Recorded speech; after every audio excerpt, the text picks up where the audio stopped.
السلام علیکم۔ مجھے نیک انسان بنا میرے مولا۔ کسی زمانے میں ایک چور تھا۔ وہ ایک بادشاہ کے محل میں چوری کرنے کے ارادے سے گیا۔ رات کا وقت تھا اور محل کے ایک کمرے سے بادشاہ اور اس کی بیوی کی گفتگو کی آواز آ رہی تھی۔ وہ کھڑے ہو کر سننے لگا۔ اگرچہ ایسا سننا غلط ہے، ناجائز ہے، چوری ہے، لیکن چور تو چوری ہی کرنے آیا تھا، تو اسے سننے میں کیا چیز مانع ہوتی؟ آخر وہ چور ہی تو تھا۔ اس چور نے سنا کہ بادشاہ اپنی بیوی سے کہہ رہا ہے کہ میں اپنی بیٹی کی شادی ایسی آدمی سے کروں گا جو نہایت متقی و پرہیزگار ہو، بہت اللہ والا ہو۔ جب چور یہ بات سن رہا تھا تو اس کے دل میں خیال آیا کہ کیوں نہ میں کچھ ایسا بن کر دکھاؤں کہ بادشاہ میرے ہی ساتھ شہزادی کی شادی کر دے۔ دل میں ایک حرص پیدا ہو گئی۔ اب وہ چوری کرنا تو بھول گیا، لیکن دھوکہ دینے پر اتر آیا اور گھر جا کر بہت دیر تک سوچنے لگا کہ کس طرح میں اس بات میں کامیاب ہو سکتا ہوں۔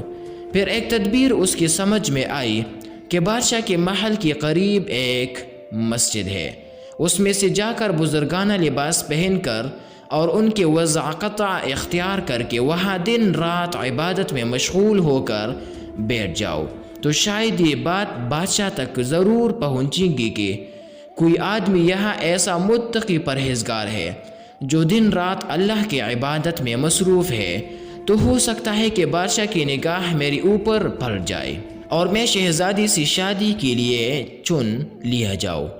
یہ اس چور کا ایک نہایت حقیر اور ذلیل دنیاوی مقصد تھا جس کے لیے اس نے یہ ارادہ کیا۔ پھر اس نے اپنے پروگرام کے مطابق بزرگانہ لباس و پوشاک وضع قطع اختیار کر کے اس مسجد میں جا کر نمازوں پر نمازیں، ذکر و تلاوت، مراقبہ سب شروع کر لیا۔ دن گزرتے رہے اور لوگوں میں شہرت ہوتی گئی کہ کوئی اللہ کے بہت بڑے ولی یہاں آ گئے ہیں جو دن رات عبادت کرتے ہیں۔ یہاں تک کہ یہ بات بادشاہ تک پہنچ گئی کہ یہاں کوئی اللہ والے آ کر بیٹھے ہیں، جوان، زہد و عبادت میں لاجواب، تقوی و طہارت میں بے نظیر۔ جب بادشاہ کو یہ بات معلوم ہوئی تو انہوں نے اپنے ارادے کے مطابق غور و فکر شروع کر دیا کہ شہزادی کے متعلق جو سوچا تھا اس کے لیے اسی کا انتخاب کیوں نہ کر لیا جائے۔ بادشاہ نے اس سلسلے میں گفتگو کے لیے اپنے وزیر کو بھیجا۔ وزیر اس شخص کے پاس مسجد پہنچا اور باادب ہو کر اس سے کہا کہ میں آپ کی خدمت عالیہ میں بادشاہ کی طرف سے ایک پیغام لے کر آیا ہوں۔ اس نے پوچھا کہ کیا پیغام ہے؟ وزیر نے بتایا کہ بادشاہ نے کئی سال پہلے یہ فیصلہ کر لیا تھا کہ وہ اپنی بیٹی کا نکاح ایک ایسے شخص سے کریں گے جو بڑا متقی و پرہیزگار ہو، اللہ والا ہو، اور وہ اس کی تلاش میں تھے۔ اب جو نظر گئی تو نظر انتخاب آپ پر آ کر رک گئی ہے، لہٰذا بادشاہ نے مجھے بھیجا ہے کہ اس سلسلے میں آپ سے گفتگو کروں۔ یہ شخص جو دراصل اسی تمنا و آرزو میں یہاں آ کر بیٹھا تھا، بہت دیر تک وزیر کی گفتگو سنتا رہا۔ اس کے بعد اس کے آنکھوں سے آنسو جاری ہو گئے۔ وزیر نے پوچھا کہ کیا بات ہے؟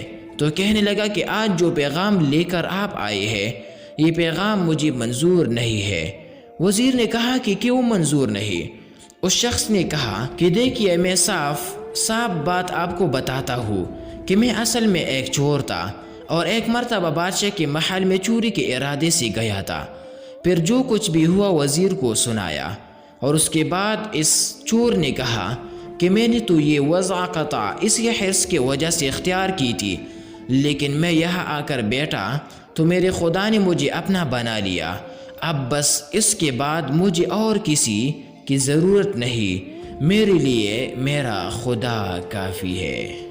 بے شک جب عبادت ہو جائے، نماز ہو جائے، ذکر ہو جائے، اور ہماری دیگر عبادتیں واقعی عبادت ہو جائے، تو بے شک یہ نمازیں اور عبادتیں انسان کو برائیوں سے روک دیتی ہے۔